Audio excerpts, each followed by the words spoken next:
Top 9 des Uzumaki les plus puissants de toute l'histoire de Naruto, on voit ça ensemble Mejo dans cette vidéo. Et je précise que ça comprend donc Boruto. 9ème position pour Ashina, alors c'est l'un des fondateurs de Konoha. Maintenant, je ne crois pas me rappeler les frères qui bat son niveau en fait, tout simplement. Je me rappelle pas, enfin je me rappelle pas qu'on parle de son niveau. Et même au-delà de ça, ça m'étonnerait qu'il soit moins fort qu'une Karin, qu'une Hinata, tout ça. Après, je sais pas ce qu'il vaut, hein. Je me rappelle vraiment pas qu'on en parle.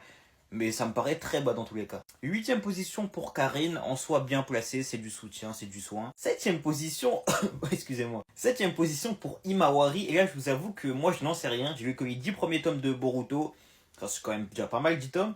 Et bah en fait elle a rien montré donc je sais pas. 6ème pour Hinata qui est derrière Kushina, et j'avoue que là je suis pas corda les frères. Hein. Pour moi, bon, Kushina a Kurama, du coup si elle se déchaîne en soi logiquement.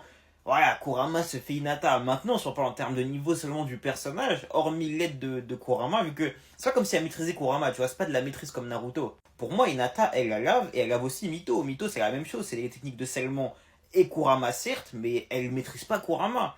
Vous voyez ce que je veux dire? Donc pour moi, j'aurais mis Hinata top 4 en réalité. 3ème position pour Nagato, clairement c'est sa place, hein, on va pas se mentir. 2ème position pour Naruto et première pour Boruto. Et là j'avoue qu'encore une fois, moi je suis pas jour dans Boruto, donc moi de ce que j'ai vu, Naruto est plus fort que Boruto. Maintenant si on me dit que Boruto est maintenant top 1, je veux bien y croire.